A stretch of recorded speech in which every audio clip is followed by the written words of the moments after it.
ရာဖျားတော့ပါဗျာဆိုလို့တကယ်လည်းမရှိလိုက်ခဲ့ပြီပါဖျားဘူးကတော့နည်းနည်းတော့ဝေးရမလို့ဆုံးစီလေးပဲလိုက်ကြည့်ပြလိုက်ပါအောင်ရှင်ဖျားဘူးရဲ့တော်လာပါတယ်ပေါ့နော်ပိုက်ရှင်လေးပြထားတဲ့အတိုင်းပဲပေါ့နော်အဲ့လေးပါအောင်မယ်ဒါဗမာဝဆုံတော့မဟုတ်အဲ့ဝဆုံပါဟိုဗမာဝဆုံလေးရာရှာခက်နေလို့တော့ဆွဲပြပါဒါတော့ဖျားကြီးပေါ့နော်ရန်လာရပေါ့နော်ဖျားဆွေပဲဟိုမှာကြောင်းဖေးယူပေါ့ဖျားလေးချစ်ခိုးလိုက်ပါဦးမယ်ဘေးတူရှိဖျားကိုတူဒီမှာတော့လူမရှိဘူးပေါ့နော်ဒါပေမဲ့အင်ဒီထည့်တာကတော့လူရမလာဘူးပေါ့နော်အင်ဒီထားပေးမယ်မလာမြိုင်ဘူးပေါ့နော်အကြောင်းကျမ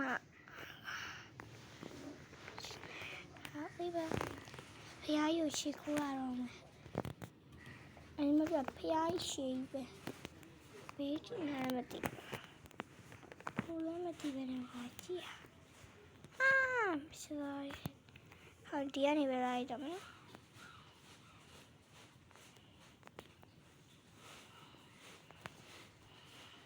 ဒီပေါ်တော့မယ်ဟာနော်ကြည့်ကြဆိုနော်ဖျားရတာရလာပါဘောနော်ချမလို့ IDV ထည့်ဖို့ဆိုလို့ရှိရင်နော်ဒီဟာလေးကိုဘောနော် IDV ထည့်ပြပါရဲ့မန်တလေးကိုပဲထည့်လိုက်တော့ပါဦးရှင့်ကျမအောက်အပေါ်မှာပြထားပါတယ်အပေါ်မှာပြထားပါပေါ်မှာပြထားမှလို့လိုက်ပြီးတော့ကြည့်ရှုပြချာဟိုခေါင်းလောက်တန်ပေါ့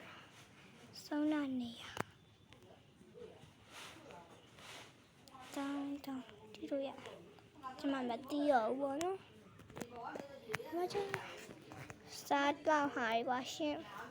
ဒီဗီဒီယိုလေးကိုစုံကြည့်ပြတဲ့အားလုံးကိုကျေးဇူးပါရဲ့နောက်ဘာလို့ရဟာလေးတွေကိုပြောပါအောင်ရှင်နော်